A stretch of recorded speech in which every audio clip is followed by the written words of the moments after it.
بقالي كتير ما صورتش فيديوهات، قلنا نرجع تاني بقى. إن زي ما قلنا دي حاجه بنحبها فمش هنوقف انتاجيه فيها. ممكن تبقى اعبث زاويه انا بصور بيها، ولكن اتمنى اصلا ان صوتي يبقى واضح. طبعا كنت بنسى الكاميرا فما كنتش بصور، ولكن الفتره الجايه هتبقى استمراريه بقى من الاخر يعني.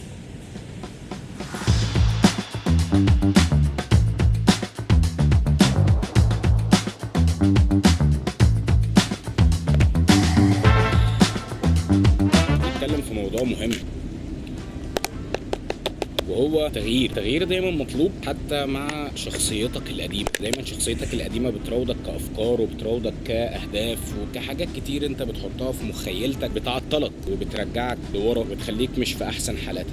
فحاول تنسى وتبعد عن الشخصيه القديمه طالما قررت ان انت تتغير، طالما قررت ان انت تبقى افضل نسخه من نفسك. فحاول النسخه القديمه تعمل لها ابديت بانها تتحسن، واكتب على ورق الحاجات اللي انت بتعاني منها كل سنه، الحاجات اللي انت مش بتقدر تسيطر عليها.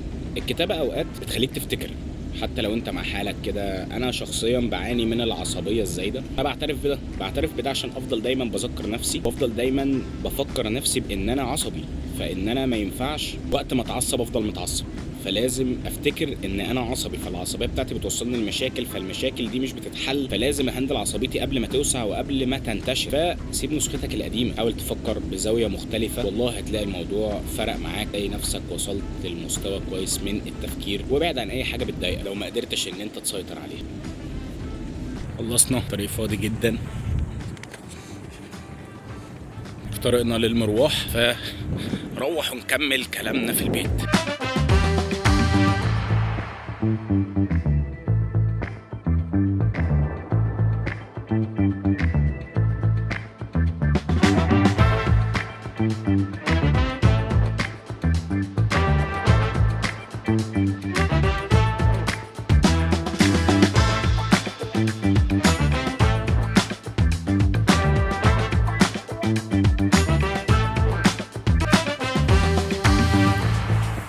طيب، ورجعنا البيت.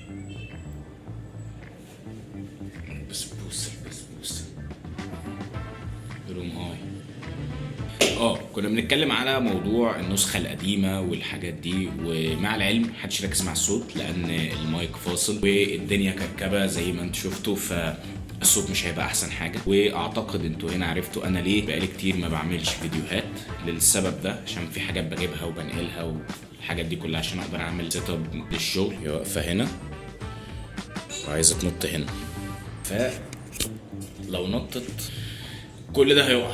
فدي مصيبه ان انت تربي قطط. انا من كتر ما قعدت ما بعملش فيديوهات قعدت ريحت خالص، بقيت شايف ان الفيديوهات دي بالنسبه لي بقت حاجه تقيله. ولكن اعتقد ده طوق النجاه بالنسبه لي. طوق النجاه ده فبالنسبه لي طوق النجاه ده هو الحاجه اللي بتخليني احس بطعم اليوم لما اجي امنتج، لما اجي اصور. ولكن انا بمل بسرعه، وده شيء وحش جدا. وده زي ما قلت في شخصيتي القديمه ان انا دايما الملل بيتملكني، فاللي هو ليه هقعد اتعلم كل ده؟ طب ما اخليني في الروتين واخليني في الحاجه الطبيعيه. ولكن لو فعلا استسلمت للفكره دي عمرك ما هتخرج منها. اوعى تستسلم لحاجه زي دي، وحاول بقدر الامكان حتى ولو 1% من يومك ان انت تأدي الشيء اللي انت بتحبه، والله وهتلاقي فعلا على قد تعبك ربنا بيديك. وانا هو صابر ومستمر والحمد لله في الاول وفي الاخر. فخلينا نرجع تاني بقوه ونحاول نصور بقدر الامكان. انا لما بفتح اي كاميرا واتكلم ببقى مبسوط، فحاول ان انا استمر الفتره الجايه بقدر الامكان. وبس حاول بقدر الامكان اوعى تسيب الحاجه اللي انت بتحبها حتى لو مودك مش حلو، حتى لو انت واقع والدنيا دايسه عليك. افتح الكاميرا واتكلم، ارسم، افعل الحاجه اللي انت بتحبها. انت بتحب الترتيب، بتحب التلوين، بتحب الكتابه، ايا كان الحاجه اللي انت مشدود ليها اعملها وسيب الباقي على الله. ده فيديو توثيقا لان فعلا في يوم من الايام همحي شخصيتي القديمه وهبقى على شخصيه جديده بتفيد الناس وبتوعي الناس وبتوصلهم للحاجه اللي هم عايزينها. وادينا مستمرين وبس كده. سلام.